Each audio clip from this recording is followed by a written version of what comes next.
Ça suffit, il n'y a pas de questions, les auditeurs de merde qui n'ont rien à dire, ils ferment leur gueule, on leur donne pas la parole. Ça suffit, putain. À chaque fois, les questions des auditeurs, c'est que de la merde. Donc ta gueule, Made in France, si t'es pas content, tu vas voir ailleurs. Merde, ça suffit. Les auditeurs qui n'ont rien à dire, ils ferment leur putain de gueule. Ils viennent pas nous faire chier à la fin de l'émission. Donc si vous n'avez pas de questions, si vous n'avez rien à dire, c'est pour faire une déclaration, TPMP, mais ta gueule. Donc fermez vos gueules, allez tous vous faire foutre. Seulement ceux qui ont une vraie question prennent la parole. Sinon, vous allez vous coucher, vous allez finir de picoler, vous allez baiser Bobonne.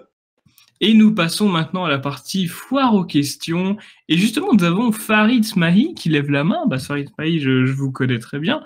Je vais vous donner la parole. Vous étiez au Front National et très proche de Jean-Marie Le Pen. Bonsoir Farid, comment allez-vous ? Quelle est votre question ? Alors, je ne sais pas si vous êtes familier avec Telegram.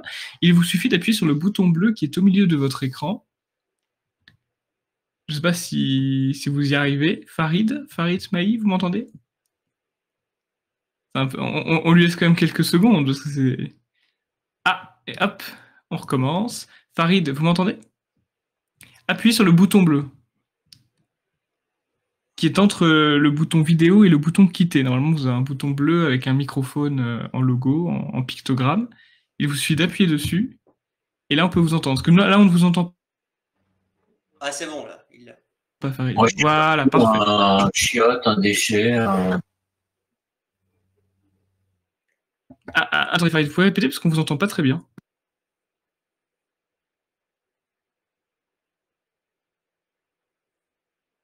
Ah, mais je vois qu'il est parti. Il était au WC.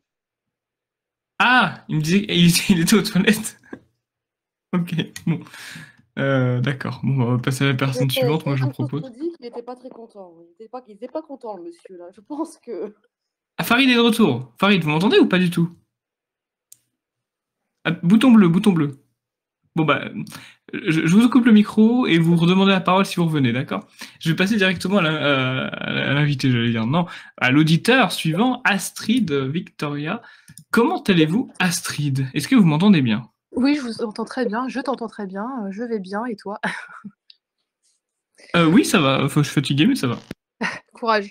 Voilà, ma question, en fait, c'était, imaginons que vous arrivez au pouvoir.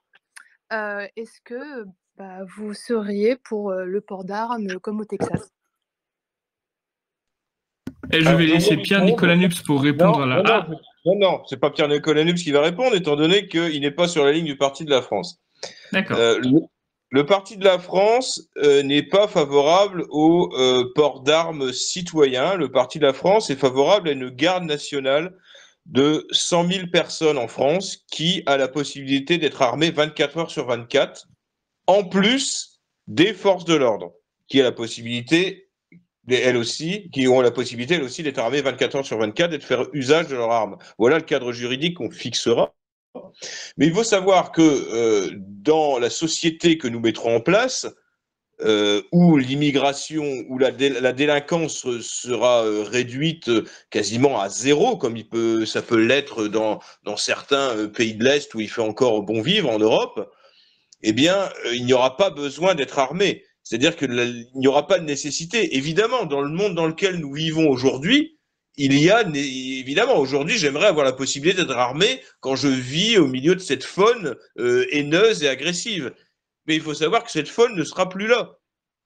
Et que de toute façon, il y aura des personnes formées qui seront, elles, armées 24 heures sur 24, à la hauteur de 100 000, plus les effectifs de police, de gendarmerie et les militaires qui sont en France.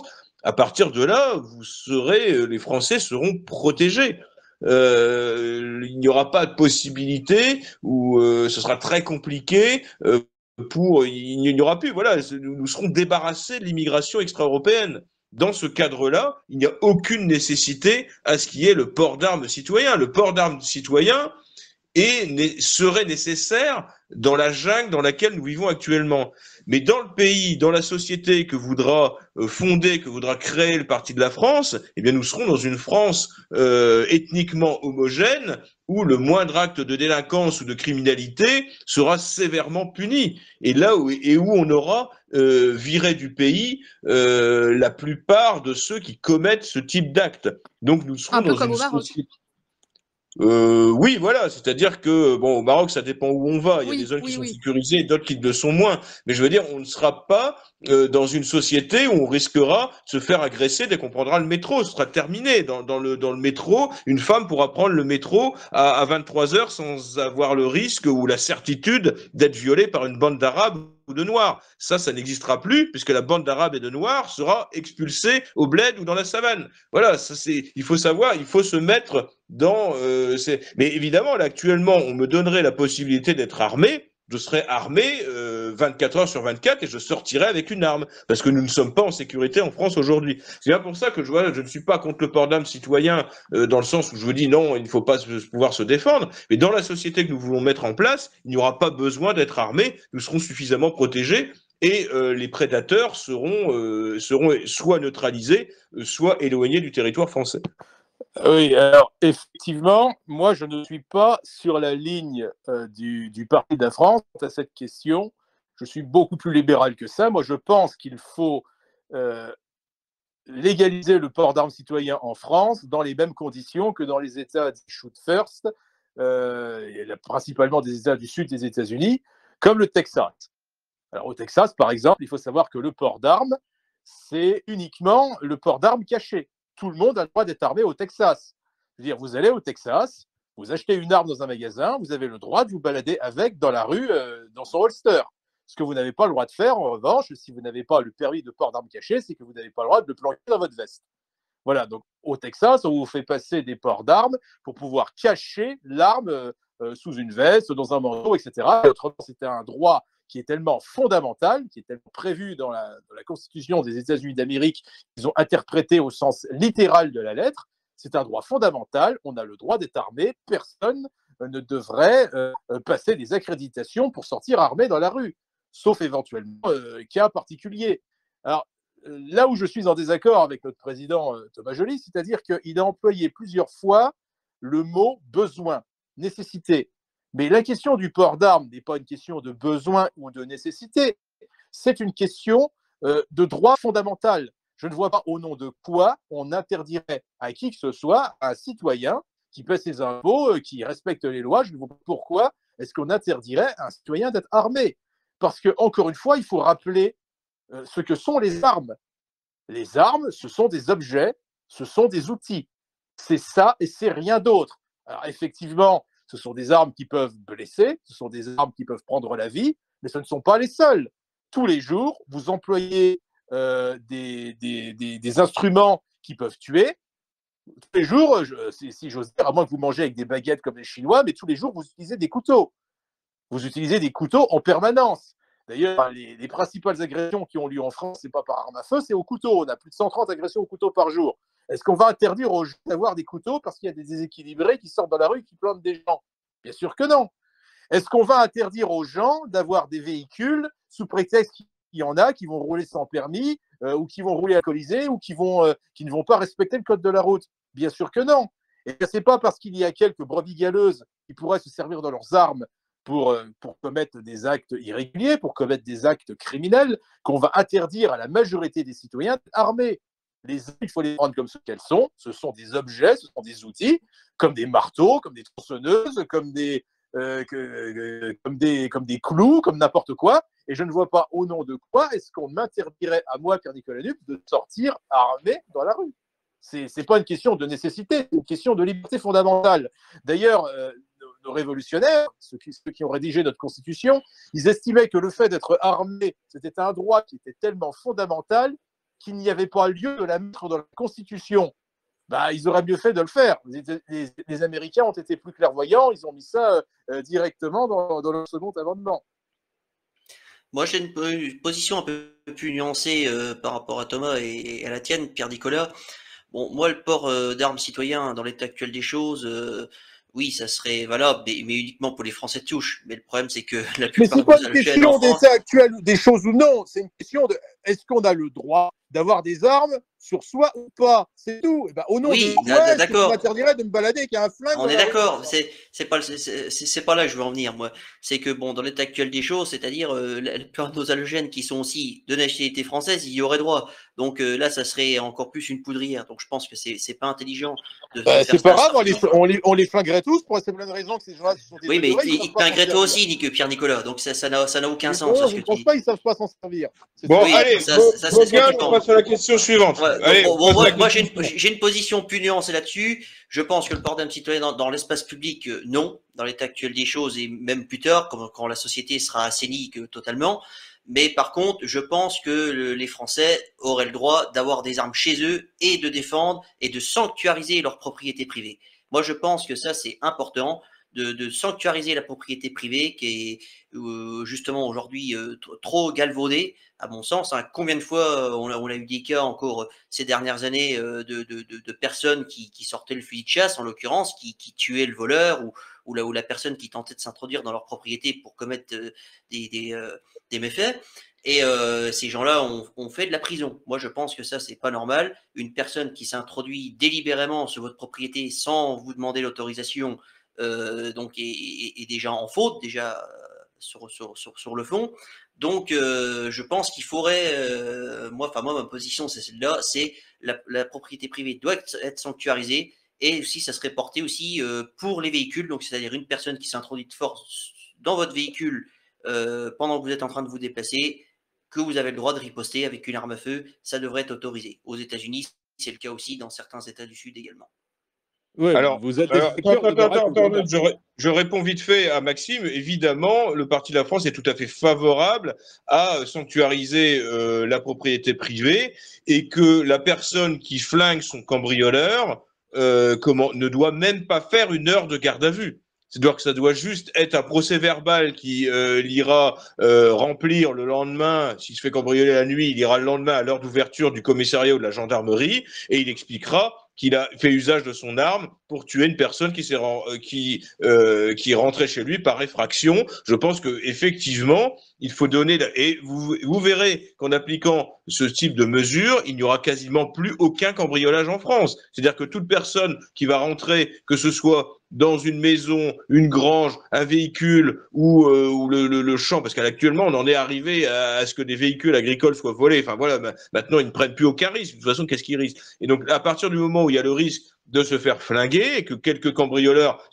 quelques manouches, quelques gitans se seront pris des décharges de chevrotine en pleine gueule et que la personne qui aura défendu son bien et sa famille n'aura qu'à aller remplir un procès-verbal pour expliquer ce qu'il a fait le lendemain et que ça lui prendra 1 heure en gendarmerie, eh bien, il y aura nettement moins de cambriolage. Vous verrez que ça permettra aux Français, parce qu'actuellement, comme le dit Maxime, si on se défend, eh bien, on va en tôle, on va directement en tôle, c'est systématique. Les sales putains de juges rouges de merde vous envoient en tôle en disant parce que Django, vous lui avez tiré, même sans forcément le tuer, rien qu'en le blessant, parce que vous avez envoyé un coup de plomb à Django et quelquefois même qui était en train de tabasser votre femme devant vous pour vous faire dire où était l'or. Et c'est déjà arrivé ça. Et que le type arrive à le désarmer et arrive à lui exploser. C'est arrivé il y a pas très longtemps qu'un type a réussi, pendant que l'autre était en train de cogner sur sa femme, il l'a attrapé, il l'a violenté. Et donc le type a eu des problèmes parce qu'il avait violenté le manouche qui était en train de cogner sa femme devant lui pour lui faire avouer la combinaison du coffre ou ce genre de choses. Donc voilà, ça évidemment, il s'agira de pouvoir se défendre chez soi, d'avoir des armes chez soi et de flinguer toute personne qui entre alors qu'elle n'y est pas invitée. Je pense que ça calmera beaucoup de cambrioleurs et ça rétablira un certain ordre, une certaine discipline en France. Parfait, messieurs, je vous suggère que nous passions au sujet suivant. Nous avons passé pas mal de temps sur le sujet du port d'armes. Farid Smahi, on essaye de revenir à vous. Vous aviez levé la main tout à l'heure, mais vous n'avez pas réussi, je crois, à prendre la parole. Est-ce que vous pouvez maintenant appuyer sur le bouton bleu? Voilà, parfait. Nous vous écoutons.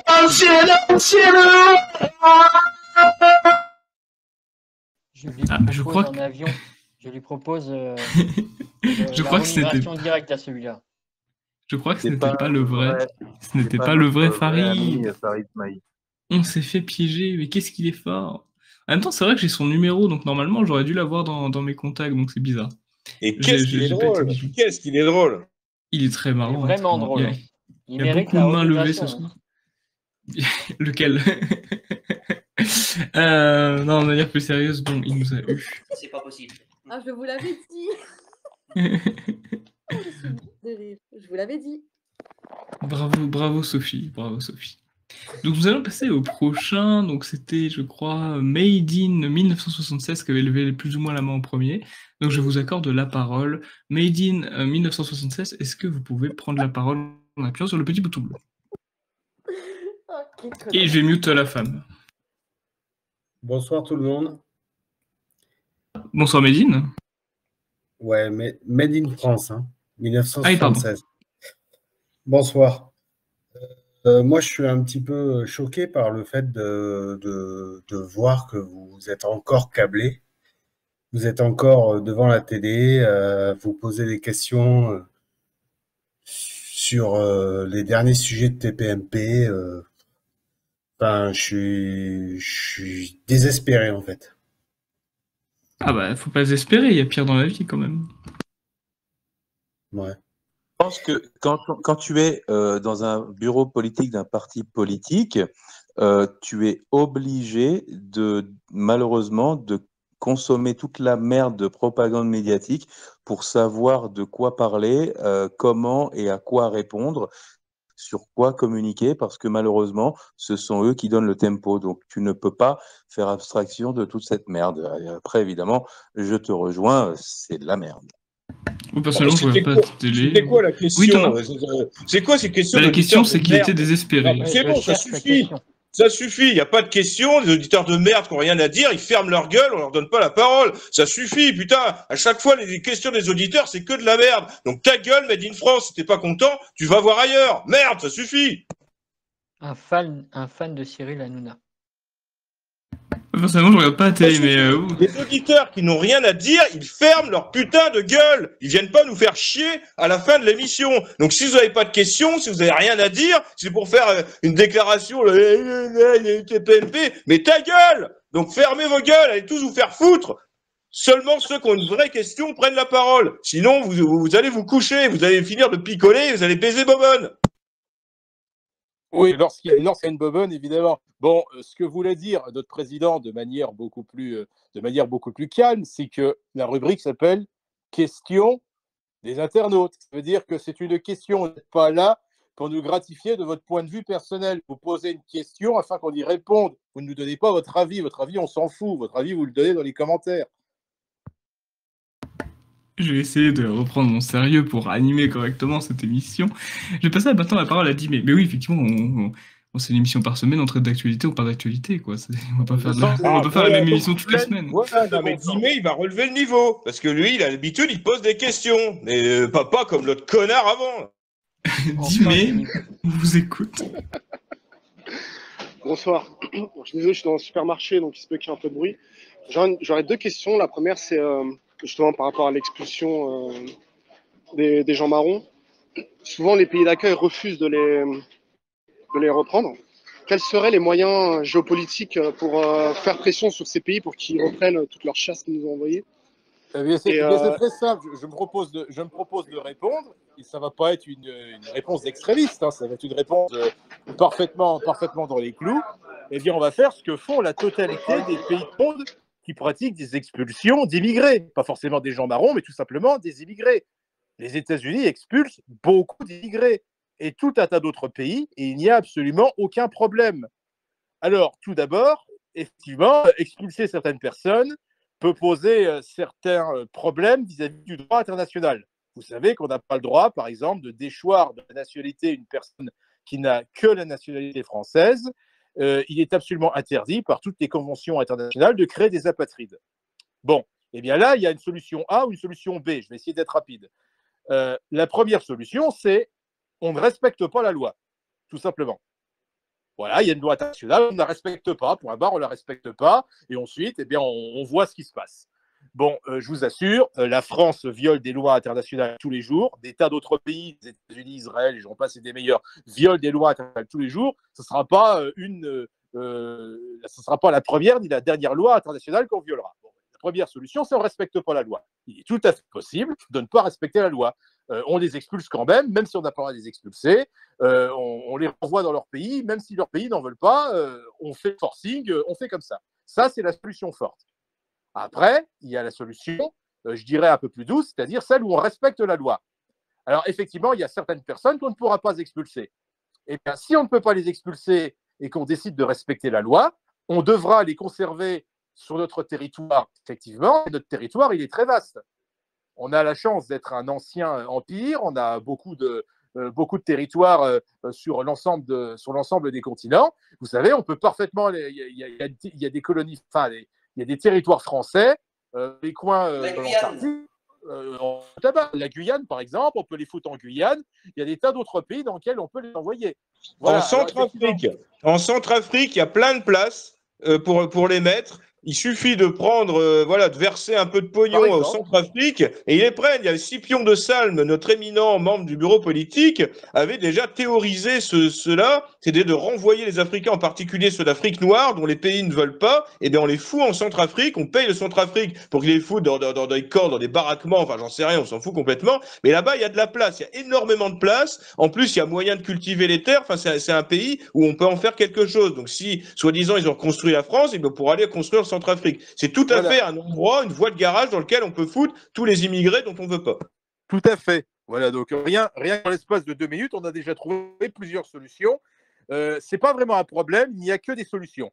Alors, il y a soit on respecte la loi, soit on ne la respecte pas, soit on la respecte à moitié, mais c'est absolument pas un problème. Le jour où on arrive au pouvoir, on les fout tous dehors. Il n'y a absolument aucun problème avec ça. Et non seulement on va le faire, mais c'est possible de le faire. Je rappelle que chaque année en France, il y a 90 millions de touristes qui viennent. C'était plus que notre population nationale. Il y a 67 millions d'habitants en France. Chaque année, il y a 97 millions de gens qui viennent et qui partent.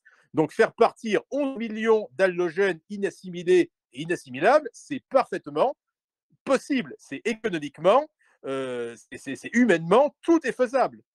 Juridiquement, tout est absolument faisable. On peut les foutre dehors. Ça, c'est absolument possible de le faire. Moi, je rajouterais juste un truc. Sur le Western Union, c'est pareil. Il faut supprimer toute cette merde en France, là. Tout l'argent qu'ils envoient dans leur pays, là. Quand je vois dans certains secteurs de ma ville, le Western Union, ça c'est pareil. Tous les Congoïdes qui peuvent envoyer du fric, qui piquent à la France, il faut supprimer tout ça, c'est pareil. Absolument, je suis bien d'accord avec vous.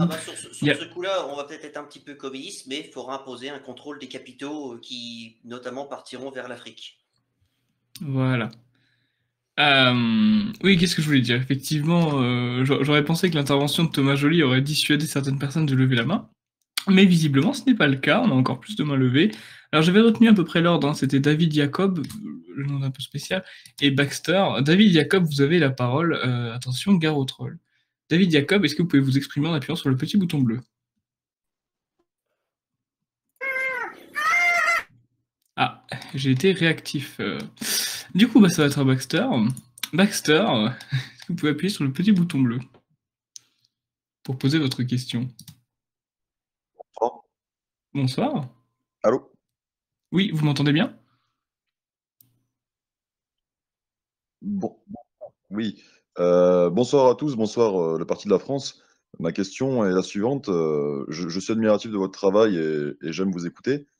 Mais je me pose une question sincèrement, c'est qu'est-ce qui vous anime en fait dans votre action quotidienne, dans le sens où vous savez pertinemment que vos chances d'accession au pouvoir sont minimes. Et donc j'aimerais savoir d'une part ce qui vous porte, et d'autre part j'aimerais savoir si finalement le Parti de la France ne serait pas une forme de think tank. Et est-ce que vous êtes en lien avec d'autres partis pour du conseil par exemple? Merci beaucoup pour ta question qui est très intéressante, ma foi. Je vais laisser le président répondre d'abord et après ce sera ceux qui veulent s'exprimer parce que c'est une question, c'est vrai, qui demande un approfondissement.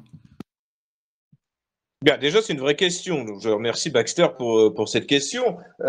Oui, pourquoi, effectivement, en gros, on existe. Effectivement, on n'a pas un poids électoral quelconque sur la vie politique française. Mais déjà, on représente une ligne qui n'est défendue par personne. qui a été un peu défendu et plutôt bien défendu pendant l'élection présidentielle par Éric Zemmour, mais on peut s'apercevoir qu'il y a beaucoup de flottements au niveau de Reconquête et des choses sur lesquelles on ne se retrouve pas, et aussi une façon de gérer le parti. D'ailleurs, je crois, Baxter, tu en sais quelque chose, qui est assez catastrophique, qui sont en train de recomposer une sorte de Rassemblement national bis, avec un Éric Zemmour qui malheureusement voilà, donne des signes parfois d'incohérence, que ce soit tant sur l'islam que sur la politique internationale, où il nous a bassiné avec l'assimilation pendant l'élection présidentielle pour arriver à faire son alia en Israël à l'occasion de la reprise du conflit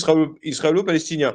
Donc voilà, le Parti de la France a soutenu Reconquête, soutiendra d'ailleurs peut-être même Reconquête pour de futures élections, tout en restant critique et tout en gardant une ligne de droite nationale non reniée.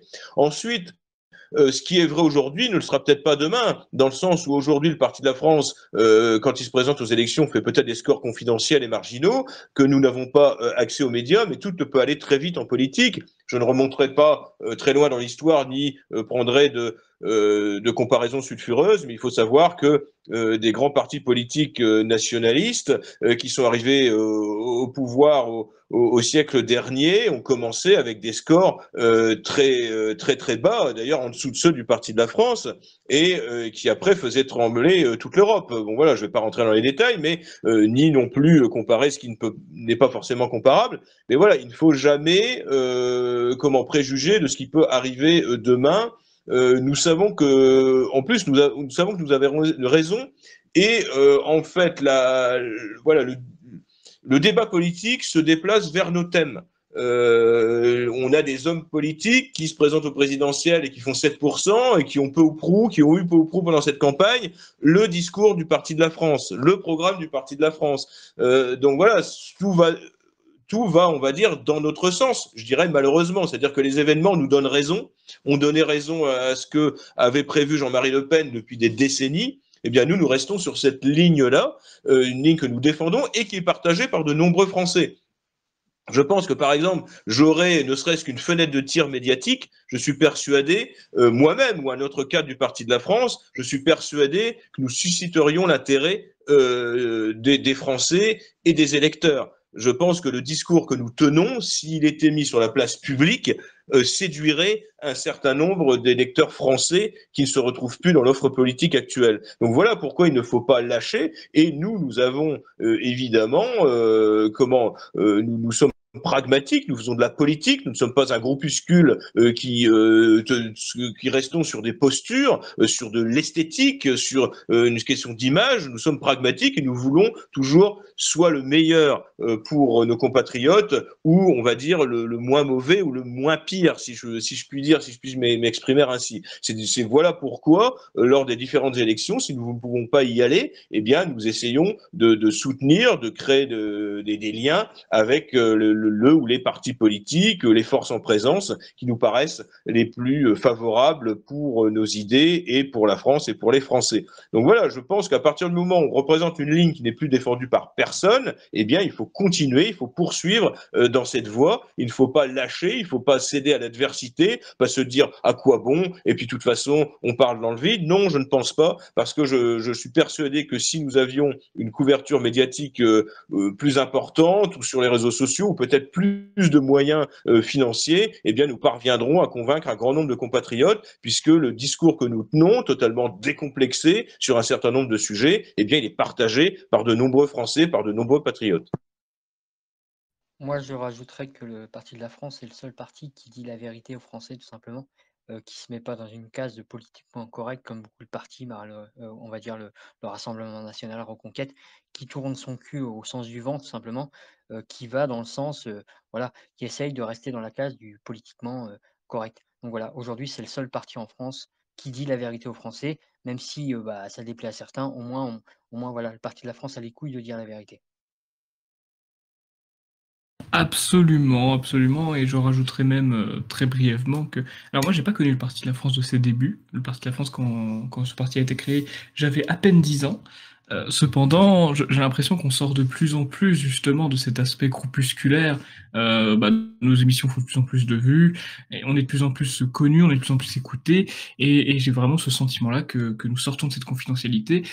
Et ça me rappelle les débuts du Front National, le début du Front National où effectivement ce parti était aussi groupusculaire à ses débuts, jusqu'à je crois que c'est 0,8%, si je dis pas de bêtises, la première élection présidentielle de Jean-Marie Le Pen. Je peux me tromper sur le chiffre, mais on est en dessous des 1%. C'est très simple, Comme c'était en par hasard. 1974, il a fait 0,74. C'est très facile à retenir, il le dit régulièrement. Et d'ailleurs, Jean-Marie Le Pen m'a dit lui-même, quand je lui parle des scores du Parti de la France, où je suis la dernière législative partielle que j'avais faite, où j'avais fait 1,25%, mais il a dit c'est presque le double de ce que j'avais fait moi la présidentielle en 74. C'est 0,74 en 1974, donc c'est facile à retenir. Et comme par hasard, il y a eu une envolée électorale. Vous savez pourquoi? Parce qu'il a passé 1 heure à l'heure de vérité, excellente émission de l'époque, et en 1 heure, il est passé de 0,74 à 9,74%, pour vous dire le talent de cet exceptionnel orateur. Alexandre, est-ce que tu me permets de... Il y a un intervenant qui ne peut pas monter malheureusement, mais qui demande une question, qui m'envoie un message privé. Il me Oui, demande bien sûr, vous pouvez la lire. de la dernière sortie, que pensez-vous de la dernière sortie de Marion Maréchal sur une probable guerre civile? C'est Johan Robin, qui est un valeureux militant de Reconquête et proche du parti. Ah oui, je connais. Je connais. Bah, salut à toi, Johan Robin. Et merci beaucoup pour ton militantisme et comment je pourrais dire, ta régularité. Et oui, j'ai 0,8% parce que j'avais rebondi par l'excès. Du coup, répondons à cette question. Oui, alors je peux répondre rapidement et quelqu'un d'autre peut prendre la parole aussi après. Je trouve que Marion Maréchal, bon là, si on met de côté le délire pro-israélien qui a pris les cadres de Reconquête, qui est absolument insupportable depuis quelques semaines, à côté de ça, Marion Maréchal a notre discours. Quand je parlais de gens qui ont notre discours, sur le discours civilisationnel, elle est sur notre ligne, et elle va plus loin qu'Éric Zemmour.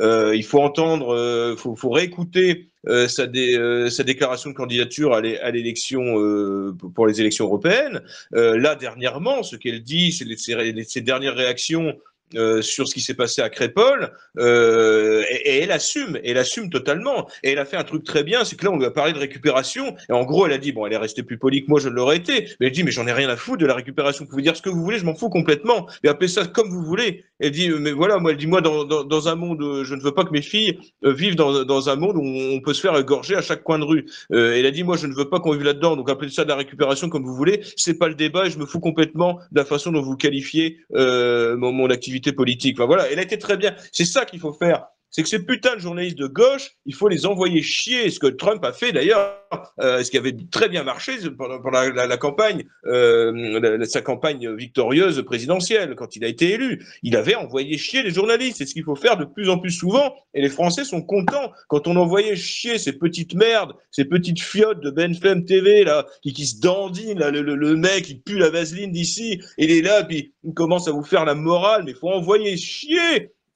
Faut les envoyer chier, ces bâtards. Je veux dire, c'est ces petits militants politiques là qui sont là, qui vous toisent et qui se. Mais voilà, donc c'est ce qu'il faut faire systématiquement. Faut que les mecs ils ressortent de l'interview aussi groggy, aussi blême que Sarkozy quand il est ressorti du bureau de Poutine. Les mecs, faut qu'ils aient peur de vous. Ils aient peur que vous le bouffiez ou que vous lui foutiez son micro dans le cul, quoi. Il pourrait peut-être aimer ou le foutre dans la gueule. Ben voilà, non mais il faut bien comprendre, c'est quand même pas eux qui vont faire le débat. Faut bien leur faire comprendre que c'est pas eux qui vont exprimer vos opinions à la place, et on n'a pas à se justifier et à s'excuser devant ces petits capots du politiquement correct. Donc je trouve que Marion Maréchal prend là actuellement, en tout cas sur la politique nationale, sur les derniers événements qu'il a pu y avoir, je trouve qu'elle est très très bien, et elle tient de son grand-père, et donc tant mieux.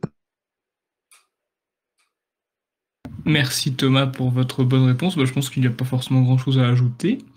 Donc je vais directement passer alors le prochain, je crois que c'était Vincent qui avait levé la main dans les premiers. Vincent, nous vous écoutons. Est-ce que vous pouvez appuyer sur le petit bouton bleu? Bonsoir à tous. En fait, j'avais une petite question. On sait qu'aujourd'hui, dans le camp national, il y a un peu une division sur la question sioniste. On a d'un côté des personnes comme Conversano ou Rochdi qui sont de plus en plus sur une ligne pro-israélienne. De l'autre côté, on a DP, Soral et Rissen qui, eux, sont sur une ligne traditionnelle plutôt pro-palestinienne, quelle serait la position du Parti de la France, sachant qu'aujourd'hui, on pourrait s'interroger et dire que les élites sionistes ont de moins en moins d'influence et que la fonction publique, l'État profond, est de plus en plus islamo-gauchiste? On n'en a rien à foutre. Ni l'une C'est pas ni une l'autre. réponse. Non, mais c'est très clair. C'est pas une position provocatrice. Quelque chose. Je dis, on n'en a rien à foutre.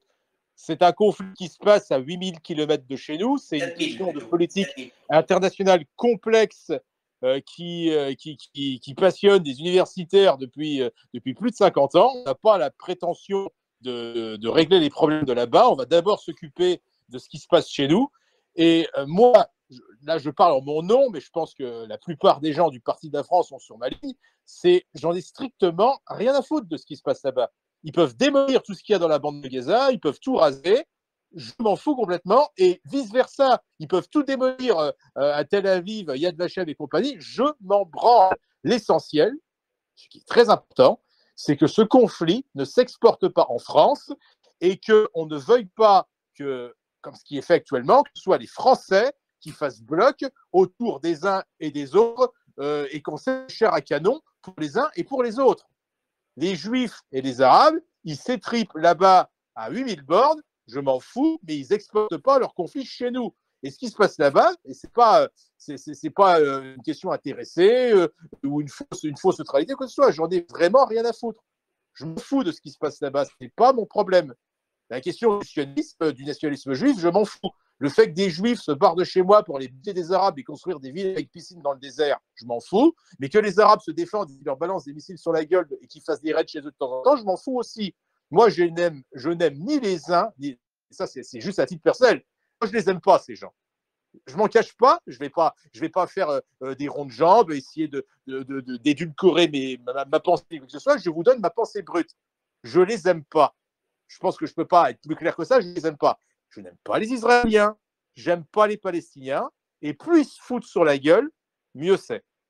Alors si maintenant je sais que c'est un sujet assez sensible de dire ça, mais si je peux essayer un petit peu d'édulcorer la chose, ou en tout cas de faire passer ça sous un esprit un peu plus jeune.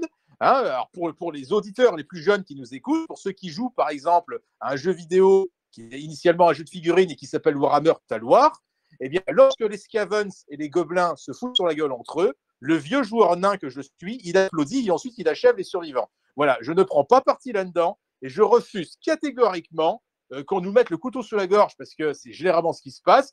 Les gens, ils ont envie que le Parti de la France, que les gens de chez nous, ils prennent position pour les uns ou pour les autres. Mais non, notre position à nous, c'est de ne pas prendre position. Qu'ils s'entretuent, qu'ils se démerdent et qu'ils ne nous demandent pas de faire leur guerre à leur place. Point barre. Moi, je n'aime ni les uns ni les autres, que ce soit bien clair. Je ne les aime pas tous les deux.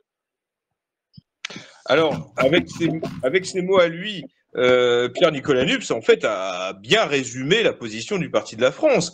C'est-à-dire que déjà, bon, d'une part, je voudrais dire que pour moi, c'est pas un signe de bonne santé mentale, ou tout du moins politique, de conditionner son engagement politique national en fonction du conflit israélo-palestinien. Moi, je dirais que dès que quelqu'un commence à vous casser les couilles avec le conflit israélo-palestinien, alors que là, on est dans un pays où on a des jeunes Français qui sont plantés par des Arabes qui viennent planter du blanc, je veux dire, là, à partir de là, mais ferme ta gueule, comme dit Pierre-Nicolas, mais qu'est-ce qu'on en a à foutre de ce qui se passe sur un conflit inextricable? Et puis voilà, de toute façon, les Israéliens, ils ont voulu aller vivre au milieu des Arabes, au milieu de leur ennemi juré, voilà, au milieu des orques. Ils ont voulu aller vivre au milieu des orques. Ils s'étonnent que les orques veulent les emmerder depuis 70 ans, maintenant, quasiment. Donc voilà, à un moment, ça suffit. Pourquoi nous, en tant que Français, en tant que Blancs, en tant qu'Européens, qui sont en train de disparaître, de se faire submerger par une immigration marron, hostile, haineuse, agressive, conquérante, on devrait s'occuper de ce qui se passe là-bas. En plus, c'est un conflit, mais je veux dire, c'est une haine qui ne s'arrêtera jamais. Et après... En tant que, et c'est là où il y a quand même tout, on n'est pas que dans la caricature, que dans l'outrance. C'est là aussi qu'il faut se dire, quand un parti politique français prend position sur un conflit international, en tout cas le Parti de la France, il faut se placer dans l'optique de l'intérêt de la nation et de l'intérêt des Français. quel est l'intérêt de la nation et du peuple français de soutenir un camp ou un autre? Il n'y a que des coups à prendre dans ce conflit. À aucun moment, on peut effectivement avoir de la compassion pour les victimes palestiniennes, comme on peut avoir de la compassion pour les victimes du Hamas. Bien sûr, on n'est pas forcément, il y a une empathie qu'on peut avoir vis-à-vis des peuples qui connaissent des souffrances, des civils qui sont massacrés, certes, mais quel est l'intérêt de la France de prendre parti pour un camp ou pour un autre?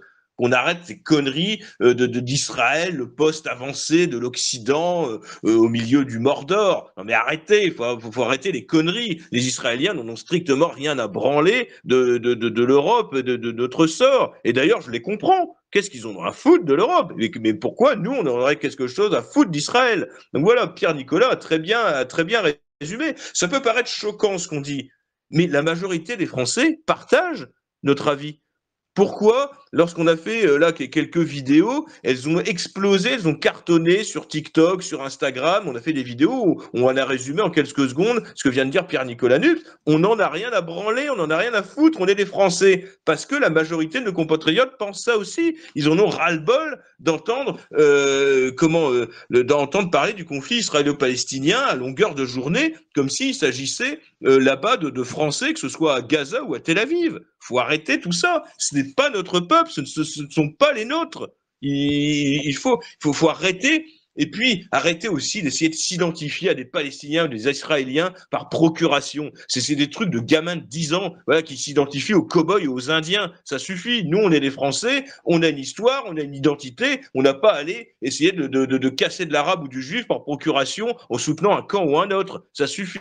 Faut devenir adulte et surtout, faut devenir français dans sa tête plutôt que d'essayer d'être toujours soumis à un camp ou à un autre. On n'a pas à être un féodé à une puissance ou à une autre, à un lobby ou à un autre, à une race ou à une autre. C'est tout. Ça ne nous concerne pas. Voilà, c'est tout. Et on veut, comme dit Pierre Nicolas, c'est insupportable de vouloir absolument qu'on prenne position pour un camp ou pour un autre. Alors après, on peut se faire traiter de sioniste, on peut se faire traiter de pro-palos, de pro-islamiste ou quoi que ce soit. Bah nous, justement, parti de la France, on peut pas nous dire ça, puisqu'on ne soutient ni un camp, ni un autre. On n'est ni pro-palestinien, ni pro-Sahel, ni pro-israélien. C'est pour ça, voilà, qu'on a un peu de mal avec Reconquête en ce moment, parce que c'est absolument insupportable. C'est Reconquête du Grand Israël, c'est plus Reconquête de la France. Et oui, on s'en branle Je aussi rappelle enfin, parce qu'on va passer toute la soirée, que ces gens-là ne font absolument rien pour nous. Donc à partir du moment où ils font rien pour nous, je vois pas pourquoi est-ce qu'on ferait quelque chose pour eux, qui se foutent sur la gueule, qui s'entretuent entre eux et qui nous cassent pas les couilles. Terminé. Je dirais oui, on s'en branle de ce conflit qui ne nous concerne pas. Pendant ce temps-là, les médias ne parlent que de ça et ça cache tout ce qui se passe en France, tout simplement. Comme ça, tout ce qui s'est passé à Cherbourg, tout ce qui s'est passé, oui, mais j'en passe. Voilà. le problème, c'est que les médias, il y a une forte, je suis désolé, c'est un fait, il y a une forte propension de membres de la communauté juive à la télévision, et en contrepartie, il y a tous les Arabes de France, ou quasiment tous les Arabes de France, peut-être 99,9% d'entre eux, à l'exception de Pierre Mouchik. Bref, la totalité d'entre eux se soutiennent la Palestine. C'est ce que je disais tout à l'heure, mais ça, c'est encore vérifié. Il n'y a pas plus tard que le mois dernier, le 7 octobre. Le 7 octobre, il y a eu des attentats qui ont été perpétrés par des forces terroristes, j'ose le dire, des forces terroristes du Hamas en Israël. Et à peine on avait le bilan des morts israéliens, à peine Israël avait entamé la riposte, on n'en savait absolument rien, que tous les espèces de... je vais éviter de me refaire censurer de nouveau Alex, tous les Arabes qu'on avait chez nous étaient en train de soutenir la Palestine, que ce soit les influenceurs, que ce soit ceux qui sont dans votre quartier, etc. Ils sont en train de vous emmerder avec ça, ils veulent absolument que vous preniez parti pour eux. Mais non, il faut dire à ces gens, c'est que s'ils veulent prendre parti, eh ben, ils prennent les armes sur le théâtre des opérations à 8 bornes d'ici et qui ne nous cassent pas les couilles avec ça. Terminé. Et voilà, moi, quand je leur réponds, quand ils disent qu'ils sont pro-palestiniens, pro-israéliens, moi, je leur réponds que je suis pro-France. Parce que pendant ce temps-là, le président, la pourriture de président, il en profite pour remplir nos villages de migrants, il en profite pour. Enfin, voilà, j'ai pas besoin de détailler tout ça. Mais voilà, les médias en profitent pour parler de ce sujet-là. Et pendant ce temps-là, la France se fait envahir, se fait détruire et notre civilisation disparaît, tout simplement. Voilà, Moi, je pour vous voulais donner juste un ordre dire à d'idée de Vincent. ce que j'en ai à foutre de ce conflit, parce qu'on va pas y passer toute la nuit. Vous voyez, en ce moment, je joue à un jeu sur mobile. C'est un jeu pirate, ça s'appelle Pirate Mutiny. Et actuellement, là, je suis en train de construire mon fortin en bois. Alors, la construction de mon fortin en bois dans mon jeu de pirate sur mobile, bah, c'est plus important à mes yeux que ce qui se passe en Israël ou en Palestine. J'en ai rien à foutre de ce qui se passe là-bas. Non, mais vraiment, je suis très sérieux quand je dis ça. J'en ai rien à foutre. Je suis plus intéressé par mon jeu sur mon téléphone que ce qui se passe chez les. Moi, je voulais dire quand même à Vincent qu'il a fait une remarque dans la question où il disait que les élites juives, alors déjà, je le remercie de ne pas avoir dit lobby pour nous éviter des soucis, les élites juives étaient moins influentes qu'avant et il y avait plus d'islamo-gauchistes aujourd'hui. Je pense pas que ce soit ça, moi qui ai connu vraiment ce problème lorsqu'il y a eu l'essor du Front National, deuxième partie des années 80. Je pense qu'en fait, ce qu'il appelle les élites juives, maintenant, sont partagées et il y a une bonne portion de celle-ci qui est devenue, qui fait, du moins, je ne vais pas dire elle est devenue plus identitaire française, mais elle fait un petit peu notre jeu parce que ce qui n'arrivait peut-être pas forcément il y a 35 ans, elle est très souvent victime de la délinquance des populations que l'on pointe du doigt. Oui, puis les élites juives aujourd'hui, même sur le plan mondial, ont une influence plus que réduite avec l'émergence de puissances comme la Chine notamment. Parce que eux, c'est pareil, hein, ils en ont rien à foutre aussi de ce qui se passe là-bas en Israël. Donc forcément, ça aussi, ça a un impact. Et comme maintenant le cœur économique du monde se trouve en Asie aussi, ça y contribue fortement. Absolument. Et d'ailleurs, Vincent, si tu souhaites approfondir notre avis sur la question, n'hésite pas à aller sur notre site internet pour découvrir nos communiqués de presse à ce sujet. Question suivante, Marc Casanova. Marc Casanova, vous êtes également un auditeur fidèle. Nous vous écoutons pour votre question. N'hésitez pas à appuyer sur le bouton bleu. Voilà, parfait. Bonsoir à tous. Je voudrais interroger les membres du PDF pour leur demander si il était envisageable en France de réactiver l'OAS, l'organisation de l'armée secrète, dans le but d'une conquête du pouvoir.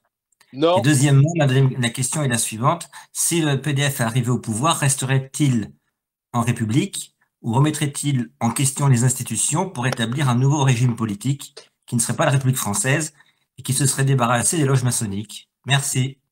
Oui, alors la deuxième question, on peut en débattre, mais la première, il est absolument évident que c'est non, et qu'il y a déjà des gens qui ont voulu réactiver l'OS, c'est, entre guillemets, je ne voudrais même pas dire que c'est des copains à moi, mais ça s'est très mal terminé. Et le simple fait d'envisager ce genre de questions, ça peut faire débarquer le GIGN chez toi le lendemain matin. Et je n'exagère à peine. J'exagère à peine, on en a connu des tas de précédents comme celui-là. Alors, est-ce qu'on est pour changer absolument la forme républicaine du gouvernement? Je dirais que dans l'absolu, on serait plutôt non pas des révolutionnaires, mais des réformateurs musclés. Mais je laisserai plutôt notre président Thomas Joly répondre à cette question. Oui, alors, bon, concernant la première question, bien évidemment, Pierre-Nicolas, enfin voilà, c'est même très imprudent de poser ce genre de questions et on n'allait sûrement pas vous répondre oui. Et de toute façon, quand bien même on aurait la conscience de répondre oui, l'OS, faut quand même, ça s'appelait organisation de l'armée secrète et c'était que des anciens militaires ou des militaires d'actifs qui étaient dedans. Sauf que maintenant, on n'est plus du tout dans les conditions dans lesquelles l'OAS a été créé et dans les conditions dans lesquelles l'OAS a échoué. Parce que c'était un échec, voilà. Voilà. Ce qu'il faut rappeler, avec tout, Roger Hollande en parlait d'ailleurs régulièrement en disant, et même Karl Lang en parlait, c'est-à-dire qu'avec tous les moyens au sein même de l'armée, toutes les complicités que l'armée avait, ça quand même, au bout du compte, ça a été un échec. C'est-à-dire que l'OAS n'a pas réussi à renverser le gouvernement français, à renverser De Gaulle, ni à le tuer. Donc voilà. Donc, non, là, je pense qu'il faut faire, comme le dit Pierre Nicolas, très attention à ce qu'on dit, même si on parle dans le vu de l'esprit. Donc évidemment, le Parti de la France n'est absolument pas sur une ligne d'action violente, d'action secrète. Et quand bien même nous aurions la conscience de l'être, on n'en parlerait pas sur Telegram. Voilà. Parce que c'est ce qui se passe. C'est que tous les petits malins qui vont aller parler de de fantasme, souvent ça relève du fantasme, eh bien ils se prennent 10 ans de tôle avec des accusations à charge parce que ces crétins ont été dire qu'ils voulaient aller flinguer un tel ou un tel, et puis ils ont mis les photos des flingues, parfois même des pistolets d'alarme dont ils se sont dotés. Voilà, donc il faut faire très très attention puisque actuellement, nos gouvernants n'attendent que ça. Un petit complot d'extrême droite, ça ne mange pas de pain. 4 échanges sur Telegram. On a dit qu'on allait reformer une sorte d'armée secrète où on fait des plans sur la comète qui relèvent totalement du fantasme. Et voilà, et on se fait arrêter et on se prend 10 ans de tôle. Eh bien, en tout cas, c'est pas au Parti de la France que ça se passe, puisque de toute façon, notre action, elle est publique, notre action, elle est politique et elle est légale, puisque voilà, nous sommes un parti politique légal, nous ne sommes pas dissous, nous ne sommes pas interdits, nous présentons aux élections quand nous le pouvons, et donc évidemment, on ne va pas être complètement dingue à appeler à la lutte armée secrète. Concernant la deuxième question que j'ai déjà un petit peu oubliée, ah oui, que la forme de régime. Ben, je crois que la forme de régime s'adaptera à la nécessité. Moi, je suis d'avis, à partir du moment où nous serions portés au pouvoir, de quelque manière que ce soit, je pense qu'il faut forcément un assentiment populaire. Et moi, je suis d'avis d'interroger les Français sur les grandes orientations de l'État. Bon, on sait très bien qu'on sera dans un positionnement favorable, mais je pense qu'il serait nécessaire, alors oui, de réformer nos institutions. Je pense qu'il le faut, elles sont poussiéreuses, et nous n'avons aucun attachement à la République, mais je ne pense pas qu'il soit pertinent d'instaurer en France, dans un pays pacifié, si nous arrivions à pacifier le pays et à mettre en œuvre notre programme, d'instaurer une dictature comme ont pu en connaître certains pays d'Europe ou même d'Amérique du Sud ou ce genre de choses. Non, je pense qu'il faut demander l'avis du peuple. On ne peut pas gouverner contre le peuple puisque ça se retourne toujours contre vous à un moment ou à un autre. Je pense qu'il faut instaurer un régime que l'on puisse faire perdurer et demander l'avis des Français sur des grands sujets de société, je pense, avec une certaine objectivité. Voilà, que ce soit, alors pas non plus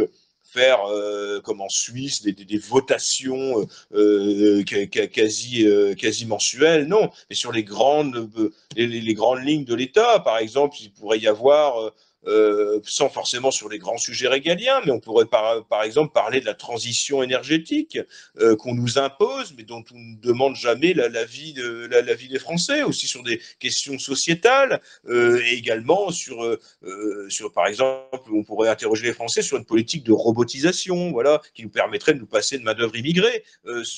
Tout ce genre de choses, je pense qu'on peut interroger les Français là-dessus pour qu'ils aient la possibilité d'exprimer leur avis sur les grandes orientations, puisque là, par exemple, sur, on va dire, l'écologie punitive de la transition énergétique, on n'aura jamais demandé leur avis. Sur l'immigration, on leur a jamais demandé leur avis. Sur la peine de mort, on leur a jamais demandé leur avis. Donc je pense que le Parti de la France pourra créer une sorte de société, d'institution, on va dire, démocratique, où on demandera l'avis directement des Français sur des grands sujets de société qui seront choisis par les gouvernants en place. Après, je pense qu'il est nécessaire de réduire aussi toutes les strates politiques et administratives, c'est-à-dire à quoi sert véritablement un conseil départemental avec un conseil régional, avec une intercommunalité, avec un conseil communal. Donc voilà, il faut réduire toute la bureaucratie française dans un souci d'efficacité, dans un souci d'économie. Donc tout ça, c'est une vaste organisation, mais je pense qu'il faut adapter les institutions aux besoins du pays sans forcément être dans un cadre strict, rigide, prédéfini à l'avance. Non, je pense qu'il faut l'adapter à la situation et également et aussi à l'époque. À l'époque, on n'est plus en 1914, on n'est plus en 1750. Voilà, il faut l'adapter à notre époque, l'adapter à notre société, sans pour autant s'adapter non plus à la décadence de notre société. C'est pas ce que je veux dire. Mais je pense qu'il ne faut pas être psychorigide sur la forme de nos institutions. Il faudra adapter nos institutions. Mais voilà, nous ne sommes pas spécialement attachés à cette république franc-maçonne vermoulue, agonisante, nous la balayerons et nous créerons des institutions qui soient au service des Français et non pas des institutions qui pèsent sur le peuple français. Hop, merci beaucoup Thomas. Alors je crois Vivien que vous avez une question interne d'un militant du Parti de la France. C'est exact? Alors, c'est pas spécialement un militant du Parti de la France, mais c'est un militant de reconquête proche du Parti de la France. Je ne sais pas s'il a sa carte au Parti de la France, mais c'est une question à Thomas Joly. À quand le nouveau matériel militant? Alors ça vient, ça arrive et ça va correspondre aussi également à la campagne de dons là, que nous allons lancer. D'ailleurs, il y a une nouvelle page là, qui sera très bientôt diffusée pour pouvoir faire un don en quelques clics. Il faut savoir que ça a un coût, le matériel militant a un coût et il est nécessaire aussi qu'on ait des aides financières, des soutiens financiers parce que le Parti de la France n'a aucune subvention publique. Donc voilà, nous demanderons à nos adhérents, à nos sympathisants de nous aider. Sachant que leurs dons sont déductibles pour ceux qui payent des impôts à 66%. Donc plutôt que de donner des impôts pour avoir plus d'immigrés près de chez vous, faites des dons au Parti de la France pour qu'on leur fasse comprendre qu'ils n'ont rien à foutre en France. Voilà, c'est quelque chose de très simpliste, mais nous avons besoin. Donc il va y avoir du matériel militant, il est prêt, les maquettes sont prêtes, et donc on va avoir les autocollants d'abord dans un premier temps et les affiches qui vont arriver là dans les semaines qui viennent, mais on a besoin évidemment d'un coup de main financier de la part de ceux qui peuvent le faire, de ceux qui peuvent faire des dons, en particulier je pense à ceux qui payent des impôts. Je sais qu'il y a certaines personnes aussi qui nous suivent et qui peuvent pas se mettre en avant du fait de leurs activités professionnelles au risque de perdre leur emploi. Eh bien, vu qu'ils ne peuvent pas militer comme nous pouvons le faire à visage découvert, aidez-nous financièrement. Il y en a qui le font. Il y a certaines personnes qui ont des professions libérales, des chefs d'entreprise, pas forcément des grosses entreprises, mais qui donnent plusieurs milliers d'euros tous les ans au Parti de la France, qui nous permet de vivre, mais évidemment pour amplifier notre action, pour qu'on puisse diffuser le matériel militant de manière gratuite. Tous nos militants ont le matériel, on n'achète pas les autocollants ni les affiches au Parti de la France, on donne ça gratuitement. Alors ça se fait dans les grands partis politiques parce que ça leur coûte pas trop cher, ils prennent ça sur l'argent souvent des élections, des remboursements de campagne électorale où ils ont les moyens, ils ont des subventions publiques. Nous, chaque affiche, chaque autocollant, on est obligé de le payer. Voilà, donc un parti politique a également des frais et je tiens aussi à dire qu'il n'y a aucun il n'y a que des bénévoles, il n'y a aucun permanent, personne n'est payé au Parti de la France. Nous faisons ça de manière totalement bénévole. Nous ne gagnons rien sur les adhésions, personnellement, sur les adhésions et sur les dons.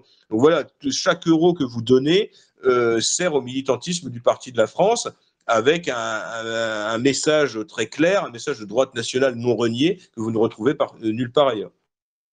Et ben moi, je rajouterais que j'invite tous les militants à militer massivement sur le terrain. Moi, j'aime le faire parce que ça emmerde favorablement les gauchistes. Les sales gauchistes aiment particulièrement mes autocollants. Et aussi à donner des dons massivement au Parti de la France pour le travail de qualité de Alexandre. Par exemple, sur ses vidéos, j'ai vu sur le Tipeee. Je vous invite à donner massivement des dons pour le Parti de la France si on veut faire avancer nos idées. Merci beaucoup Vivien et merci aussi Thomas Joly pour avoir répondu à la question et avoir expliqué, chose qui n'est pas forcément claire, comment peut fonctionner un parti politique d'un point de vue matériel. Maintenant, nous avons une question de Donald Burgdorfer. Donc Donald Burgdorfer, vous êtes un habitué également des forums du Parti de la France. Quelle est votre question ce soir, Donald ? Ça concerne l'insécurité, elle est plus de caractère philosophique que politique. En fait, vous voyez, il y a de nombreuses personnes qui affirment, et même des personnes se prétendant de droite, que quand on se fait agresser par de la racaille halogène dans la rue, c'est de notre faute, c'est soit parce qu'on a manqué de discrétion, soit parce qu'on a fait le malin, et eux, Thomas, ils prétendent de telles affirmations, et en fait, ils prétendent de telles affirmations sous le prétexte qu'eux, ils ont pu se promener dans une cité chaude, tranquillement, à Aubervilliers, les mains dans les poches, en train de se fumer une clope, sans se faire agresser par de la racaille halogène. Alors, selon eux, voilà, comme j'ai dit, que le repos derrière vous a de telles affirmations. Très bien, merci beaucoup, Donald.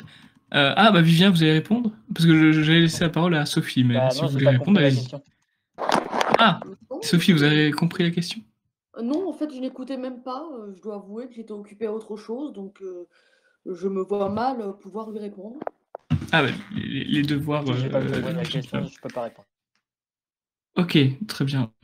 Excusez-moi, j'avais un petit problème au niveau du souffle. C'est pour ça que j'avais mal articulé. Je disais qu'il y a des Allez-y. gens qui prétendent, il y a des gens qui prétendent que l'insécurité n'est pas un problème parce qu'eux, ils n'ont jamais été agressés. Et même des gens qui se disent de droite, alors, et selon eux, ceux qui se font agresser, c'est de leur faute parce qu'ils ont joué les malins et qu'ils ont manqué de discrétion. Alors, que répondez-vous à ceux qui affirment de telles choses? Eh bien, alors, soit ils restent terrés chez eux, ou soit qu'ils aillent au sein du pays réel. De toute façon, je vois pas quasiment plus nulle part où on est protégé de l'insécurité. Donc, tôt ou tard, ça va leur tomber sur la gueule et ce sera bien fait pour eux. J'espère qu'ils se feront dépouiller, bastonner, péter la gueule, parce que tous ces gens qui estiment que l'insécurité ne les concerne pas, que c'est réservé au bas peuple, aux petits blancs qui se démerdent, eh ben, j'espère que ça leur reviendra en pleine gueule. Donc c'est bien, et ce sera bien fait pour leur gueule. Souvent, c'est des sortes de petits bourgeois de gauche qui se croient ultra protégés, ou alors qui sont dans le déni total. Mais malheureusement, ou je dirais heureusement pour ces têtes de cons, eh bien la réalité revient se fracasser sur leur sale gueule de gauchistes. Eh bien, ce ne sera que justice. Merci beaucoup. Ah, excusez-moi, je crois que mon micro avait coupé. Oui, du coup, effectivement, une forme de karma, un retour du boomerang. Effectivement, vous avez tout à fait raison, Thomas. Thomas, est-ce qu'on donne une seconde chance à Made in France 1976? Non. Bon, bah, le président décide. Non, il va être minuit, on va dire au revoir, bonne nuit les petits, mais non, là, c'est bon, ça suffit, là. Ok, très bien. Bon, bah, bonne nuit aussi. Vous avez été 70 tout le long, donc je suis très content. Ça montre que le Forum du Parti de la France prend de l'ampleur et reste surtout régulier en son nombre d'auditeurs.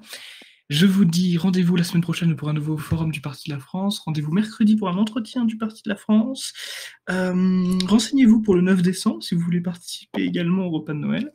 Très important. Et n'hésitez pas à nous soutenir en faisant un petit don, soit sur Tipeee, soit directement sur le site internet. En plus, on a un site qui vient d'ouvrir pour récolter les dons de manière plus ergonomique et beaucoup plus en arborescence. J'étais ravi d'animer cette émission avec vous, mes chers invités. C'était un très bon bistrot. Je vous remercie tous et je vous souhaite à tous une très bonne fin de semaine. Bonne soirée, Sophie. Bonne fin de semaine. Bonne soirée et n'hésitez pas à militer pour le Parti de la France. Bonsoir à tous et à toutes et merci encore Alexandre pour l'invitation. Avec grand plaisir. Au revoir à tous et à bientôt.